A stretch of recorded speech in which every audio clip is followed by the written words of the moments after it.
हाय, आपके साथ मैं हूं Surabhi Sharma. India TV YouTube channel subscribe करिए, बेल आइकन दबाएं। तो कोरोना का नया वायरस पिछली बार से ज्यादा खतरनाक है, डेंजरस है। कोरोना का पहला वायरस जहां बुजुर्गों के लिए खतरनाक था, वहीं ये नया म्यूटेंट, नया वायरस युवा लोगों को अपना शिकार बना रहा है। आखिर यूथ, उनमें कोरोना वायरस के क्या लक्षण हैं? सिम्टम दिखने पर युवा क्या करें, क्या ना करें, यह बड़ा सवाल है जिसका जवाब हर कोई जानना चाहता है। क्या कोरोना की वजह से यूथ में हार्ट अटैक के केसेस बढ़ रहे हैं? क्या आरटीपीसीआर टेस्ट कराएं या फिर सीटी स्कैन कराएं? यह सवाल हम एक्सपर्ट से पूछेंगे, लेकिन उससे पहले डॉक्टर रणदीप गुलेरिया की बात जरा सुनते हैं। उन्होंने आज सीटी स्कैन को लेकर एक बड़ी बात कही है, जरा वो सुन लेते हैं। सबसे मैं पहले ये कहना चाहूंगा कि शुरू में सीटी कराने का कोई फायदा नहीं है। माइल्ड जो आपको अगर इन्फेक्शन है, माइल्ड कोविड है, तो सीटी से कोई फायदा नहीं है। सीटी में कुछ पैचेस आएंगे। कई स्टडीज हुई हैं, एक स्टडी हुई है जिन्होंने एसिम्प्टोमेटिक लोगों में सीटी देखा और ये पाया कि 30 से 40% एसिम्प्टोमेटिक लोग जिनको कोई लक्षण नहीं है, सिर्फ उनका कोविड पॉजिटिव है, उनके सीटी में भी कुछ पैचेस आते हैं और वो अपने आप बिना ट्रीटमेंट के खत्म हो जाते हैं। तो इसलिए सीटी कराने का कोई फायदा नहीं है, स्पेशली अगर आपको माइल्ड इलनेस है, आप होम आइसोलेशन पे हो और आपकी सैचुरेशन ठीक है और कोई ऐसे कोई लक्षण नहीं है। दूसरा, इसका नुकसान समझने की जरूरत है। अगर हम एक सीटी कराते हैं, it is equivalent to almost 300 to 400 chest x rays. आपने एक सीटी कराया तो आप ये समझ लें कि आपने अपने 300 एक्सरे करा लिए चेस्ट के। और ये भी डेटा है, IAEA का भी, इंटरनेशनल एटॉमिक एनर्जी कमीशन का भी डेटा है, जो रेडिएशन प्रोटेक्शन इन मेडिसिन की बात करते हैं, कि बार बार स्पेशली यंगर एज ग्रुप में सीटी कराने से risk of cancer in later life increases.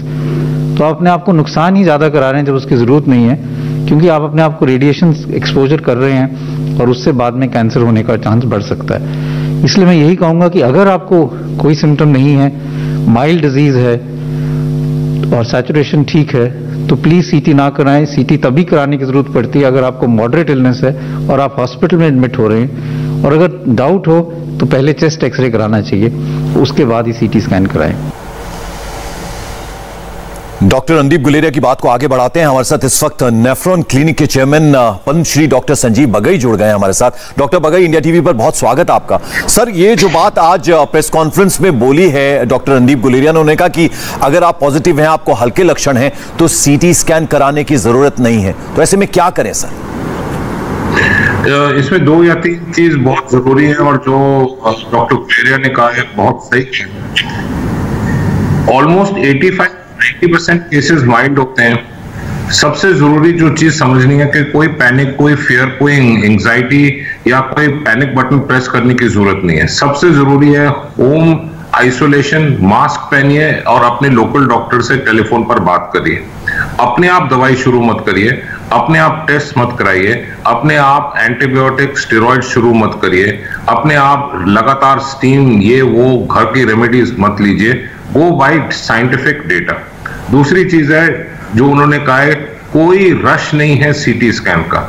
हमारे जो रेड फ्लैग्स जो हम कहते हैं मेडिकली, मतलब मेजर लक्षण क्या है?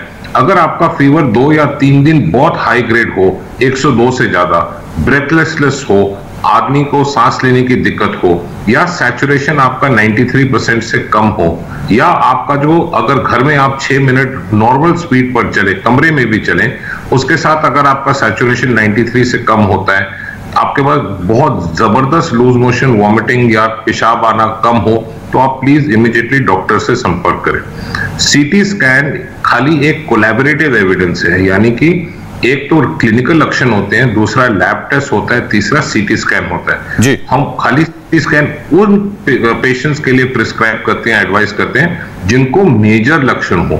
हर एक पेशेंट को सीटी स्कैन का जरूरत नहीं है, ये एक्सेसिव रेडिएशन एक्सपोज करने वाली बात है, और जो सिस्टम ऑलरेडी क्राउडेड है उसके ऊपर आप ज्यादा वजन डाल रहे हैं। इस बार हम डॉक्टर बगई, इस बार हम देख रहे हैं कि यूथ को ज्यादा टारगेट कर रहा है, तो जो 18+ हैं उनमें कोरोना के लक्षण क्या नजर आ रहे हैं सर? इनफैक्ट मैं आपका क्वेश्चन को 2 पार्ट में डिवाइड करूंगा। एक तो है 18 और 45 साल के बीच में, और दूसरा है 18 से कम। जो पहला भाग है 18 से 45 साल, पिछले साल हमने ओवरऑल जो यंग एडल्ट्स को देखा था खाली 9% देखा था, बच्चों को 9% देखा था। इस साल कम से कम 22-25% जो यंग एडल्ट्स हैं उन पर ये भारी पड़ रहा है। कारण यह है कि क्योंकि वो अनएक्सपोज्ड हैं, अनवैक्सीनेटेड थे और नॉन इम्यूनाइज थे, वनरेबल हैं। इनमें से काफी लोगों को इम्यूनो कॉम्प्रोमाइज डिजीज थी, ऑनगोइंग कोमोर्बिडिटी थी, तो ये इमीडिएटली पकड़ में आ रहे हैं। दूसरी चीज, एक बैलेंस होता है दो प्रोटीन्स बॉडी का, एक हम कहते हैं इंटरफेरॉन, दूसरा हम कहते हैं इंटरल्यूकिन। जो प्रोटीन्स पिछले साल हमें प्रोटेक्ट कर रही थी, इस साल प्रकट है कि वो हमें ज्यादा प्रोटेक्ट नहीं कर रही। और किस लिए नहीं कर रही? क्योंकि जो अब इंडिया में पाया गया है, ज्यादातर जो म्यूटेशंस पाए गए हैं, म्यूटेशंस जो यूके म्यूटेशन है, एक जो महाराष्ट्र में पाया गया है जिसे हम डबल म्यूटेशन कहते हैं, एक्चुअली डबल नहीं है क्योंकि उसमें 13 म्यूटेशन है, और तीसरा जो हम कहते हैं जो साउथ अफ्रीकन है, जो सबसे ज्यादा जो है वो यूके म्यूटेशन इंडिया में पाया गया है। उसके साथ जो प्रोटीन कॉम्प्लेक्स जो शरीर पर बाइंड होता है वो ज्यादा जल्दी हो रहा है, और वो जो वायरस का जो प्रोटीन है शरीर में बहुत क्विकली अंदर घुस जाता है और शरीर में फिर डिस्पर्स हो जाता है, मतलब फैल जाता है। तो ये मेजर कारण है जो बच्चों में, एडल्ट्स में। डॉक्टर बगई, मेरा अगला सवाल यह है कि पहले हम देख रहे थे 7 दिन का साइकिल हुआ करता था, लेकिन अभी हम देख रहे हैं कि हल्के लक्षण आते हैं, फिर अचानक से ब्रेथलेसनेस हो जाती है, फिर हॉस्पिटल जाने की नौबत आ जाती है और बहुत ज्यादा डेथ्स भी सामने आ रही हैं, खासतौर पर जो यंग लोग हैं उनको टारगेट कर रहे हैं। तो ऐसे में जो नया वायरस है 18+ वालों को ज्यादा निशाना बना रहा है सर। मैं आपको साइंटिफिकली इसको डिस्क्राइब करता हूं। जो मेरे प्रैक्टिस में सबसे जो छोटा बच्चा पाया गया है कोविड पॉजिटिव, वो 26 दिन का था, मतलब 1 महीने के अंदर अंदर भी कोविड इस साल हम डायग्नोस कर रहे हैं जो पॉजिटिव आ रहा है। पर इस चीज में घबराने की बात नहीं है। समझना क्या है हमें, ये वायरस का जो प्रोटीन है, जो म्यूटेंट स्ट्रेन्स हैं, इसके साथ ये टेंटिकल्स फॉर्म करके, एक स्ट्रैंड्स फॉर्म करके हमारे बॉडी सेल्स को पकड़ में, जकस में ले रहा है।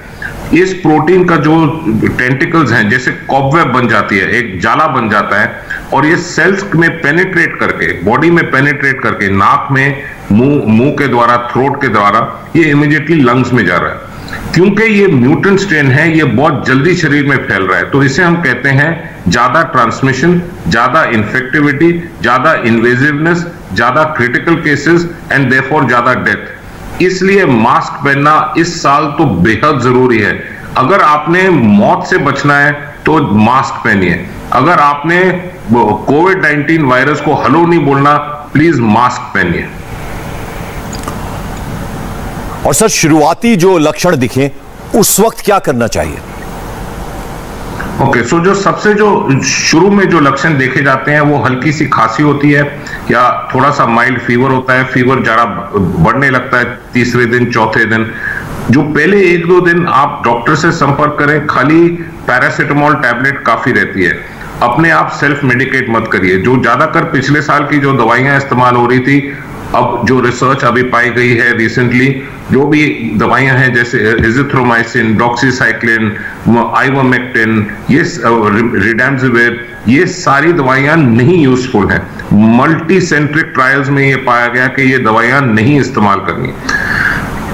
आपने घर में आइसोलेट करना है, मास्क पहनना है, सैचुरेशन हर 4-6 घंटे में चार्ट करनी है, मेजर करना है, और डॉक्टर को एक बारी दिन में फोन करके इन्फॉर्म करना है। आपके रेड फ्लैग्स क्या है? रेड फ्लैग्स का मतलब है वार्निंग साइंस क्या है।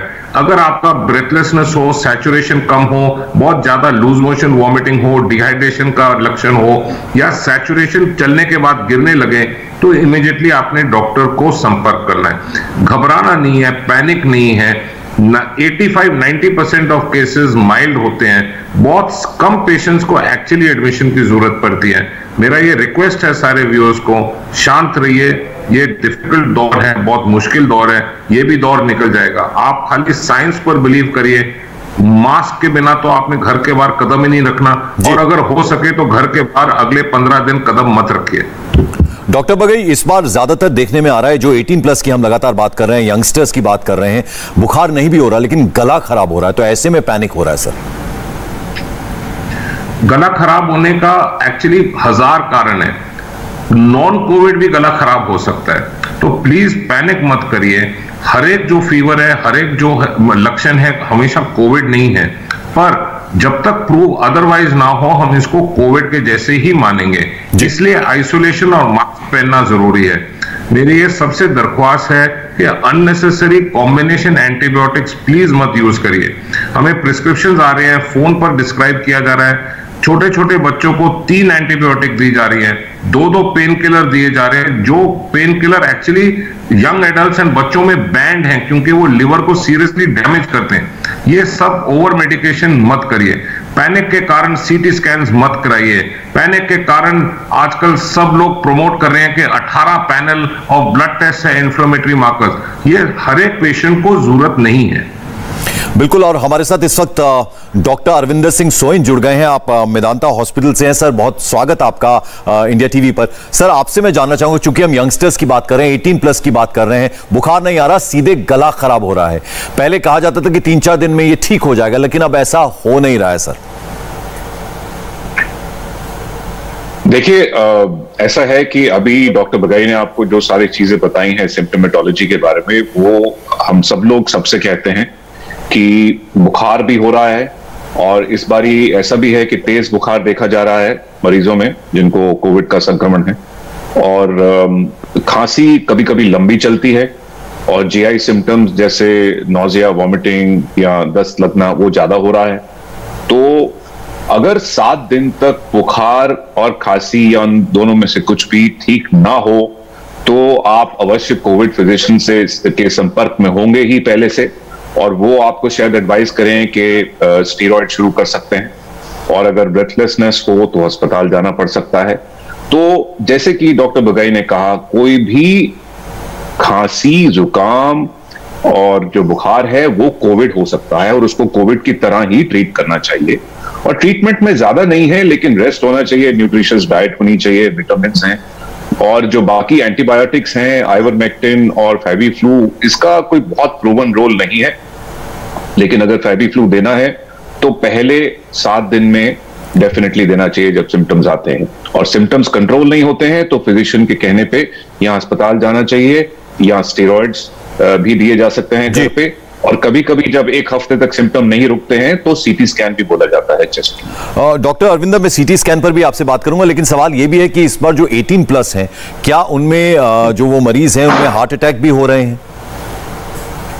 यंग लोगों को कोविड इस बारी ज्यादा इफेक्ट कर रहा है कंपेयर टू लास्ट ईयर, और कुछ यंग लोगों में हार्ट अटैक भी हुए हैं, क्योंकि कोविड के संक्रमण में, जैसे कि आपने सुना होगा, क्लॉट्स बन सकते हैं। वो क्लॉट्स हार्ट की आर्टरीज में बन सकते हैं, वो क्लॉट्स लंग की आर्टरीज में बन सकते हैं, वो ब्रेन तक भी जा सकते हैं, और ये ना केवल ओल्डर लोगों को हो रहा है लेकिन यंग लोगों में भी पाया जा रहा है। लेकिन इसकी संख्या बहुत ज्यादा नहीं है, बहुत माइनॉरिटी परसेंटेज को ये सब हो रहा है।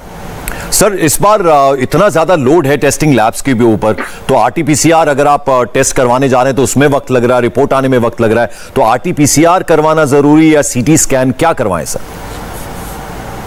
देखिए, आरटीपीसीआर तो जो भी जिसको भी सिम्टम्स हैं उसका टेस्ट होना चाहिए, लेकिन जो सिम्टोमेटिक नहीं है और वो टेस्ट कराने में उसको दिक्कत आ रही है, और क्योंकि उनके घर में किसी को हुआ है और वो उनसे संपर्क में रहे हैं, तो अगर टेस्ट ना हो पाए तो वो आइसोलेट करें। जिनको संक्रमण हो गया है, जिनका टेस्ट पॉजिटिव आ गया है, उनसे अलग रहें, और जब टेस्ट हो पाए तब कर सकते हैं। लेकिन अगर 5 दिन तक सिम्टम्स नहीं है और टेस्ट नहीं हुआ है तो वो अज्यूम कर सकते हैं कि उनको कोविड नहीं है। एक तो ये बात जी। दूसरा ये है कि जो सीटी स्कैन की आपने बात बोली है, बहुत ज्यादा सीटी स्कैन हो रहे हैं, और इतनी सीटी स्कैन की कोई जरूरत नहीं है। जो लोग माइल्ड सिम्टम्स के हैं या एसिम्प्टोमेटिक हैं, वो अपने आप आहिस्ता आहिस्ता 1 हफ्ते में रिकवर कर रहे हैं, जो जनरल मेजर्स मैंने आपको अभी थोड़ी देर पहले बताए उनसे, तो उनको सीटी स्कैन की कोई जरूरत नहीं है। लेकिन अगर किसी को तेज बुखार 100-101 से ऊपर 7 दिन से ज्यादा चल रहा है और उनकी खांसी नहीं रुक रही है, तो उनको सीटी स्कैन जरूर कराना चाहिए, क्योंकि उसको देखकर फिर हम बता सकते हैं कि कितनी सिवियरिटी है, आगे क्या होगा, और अस्पताल जाने की जरूरत पड़ सकती है या नहीं। डॉक्टर बगई, कई ऐसे मामले आ रहे हैं 18+ की, चूंकि हम खासतौर पर बात कर रहे हैं, कि 7 दिन में कोविड पॉजिटिव से नेगेटिव हो गए, उसके 3 दिन बाद मौत हो गई। ऐसा क्यों हो रहा है सर? सबसे पहले जरूरी समझना है कि जो आपका आरटीपीसीआर है, पहले 2 या 3 इवन 4 दिन तक नेगेटिव आ सकता है, क्योंकि आपका वायरल लोड बॉडी में, शरीर में इतना बना नहीं है। तो जो टाइमिंग ऑफ टेस्ट है वो बहुत जरूरी है, इसलिए डॉक्टर की एडवाइस से ही आप टेस्ट कराइए। अक्सर देखा जा रहा है कि पहले 12-14 घंटे में ही फीवर आता है, लोग RT-PCR के लिए लाइन में लग जाते हैं और वो फिर नेगेटिव आता है, वो फॉल्स नेगेटिव है। दूसरी चीज, जो रैपिड प्रोग्रेस है वो म्यूटेशंस के कारण ज्यादातर इसको हम एट्रीब्यूट कर रहे हैं, इसलिए पहले 10 दिन हमने बिल्कुल सतर्क रहना है। आइसोलेशन कम से कम 10 दिन, सैचुरेशन चेक करना पहले 10 दिन, रिपीट जो हम RT-PCR कहते हैं नेगेटिव डॉक्यूमेंट करने के लिए डे 17 पर रिकमेंडेशन है, उसके पहले मत करिए, क्योंकि कभी कभी RT-PCR उसके बाद भी पॉजिटिव आ सकता है, पर वो नॉन रेप्लिकेटिंग वायरस है, इसलिए पहले 10 दिन आपने संभल के रहना है। 5th डे टू 9th या 10th डे क्रिटिकल पीरियड होता है, क्योंकि उस टाइम जब बॉडी में वायरल लोड बढ़ चुका है उस टाइम लक्षण दिखाई दे सकते हैं। इसलिए जो बॉटम लाइन है, समरी है, सेल्फ मेडिकेट मत करिए, सेल्फ प्रिस्क्राइब मत करिए, फैमिली फ्रेंड्स के सहायता मत लीजिए। डॉक्टर से सिंपल टेलीफोन फोन कॉल करके वो आपको बता सकेंगे कि आपने क्या करना है, किस टाइम पर क्या टेस्ट होना है। ओवरलोड टेस्ट और CT स्कैन्स पहले 1 दिन 2 दिन मत करिए। मैंने आज 2 बच्चों को आज कंसल्ट किया है, दोनों बच्चों के CT स्कैन हो चुके हैं, अल्ट्रासाउंड हो चुके हैं, और जो 16 पैनल इंफ्लेमेटरी मार्कर्स वो हो चुके हैं, और दोनों बच्चों को कोविड नहीं था, टाइफॉइड था। Please go by the doctor. जी, डॉक्टर अरविंदर, कर्नाटक के कोविड टेक्निकल एडवाइजरी कमेटी का एक मेंबर है, उन्होंने कहा कि अक्टूबर में तीसरी वेव आएगी कोरोना की, और वो 18 से जो कम के लोग हैं, यानी जो बच्चे खासतौर पर, उनके लिए बेहद खतरनाक होगा। देखिए, सबसे पहले तो यह है कि अभी हम दूसरी वेव से ही जूझ रहे हैं और हमें उसको देखना है, उसको कम करना है, इसमें जानें बचानी है। और जो जहां तक कि मॉडलिंग का सवाल है, आपको ये पता ही है कि पिछले 15-16 महीने में कोई भी मॉडल पूरी तरह से एक्यूरेट नहीं हुआ है।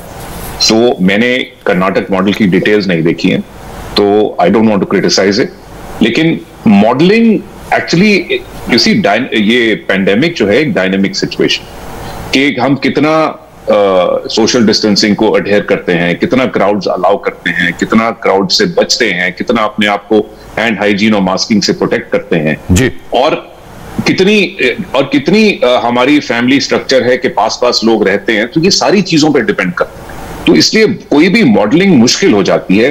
मैं तो एक ऑप्टिमिस्टिक आदमी हूं, मुझे तो यही सोचना है कि अभी जाने बचाई जाएं और आगे की 3rd 4th वेव को ना आने दिया जाए, और उसका एकमात्र तरीका है कि वैक्सीनेशन की ड्राइव थोड़ी जल्दी होनी चाहिए। बिल्कुल। चलिए, डॉक्टर अरविंदर सोइन और डॉक्टर संजीव बघेल, आप दोनों ने अपने बिजी शेड्यूल में से हमारे लिए वक्त निकाला। शुक्रिया इंडिया टीवी से बात करने के लिए आप दोनों का। Thank you, God bless you. Thank you.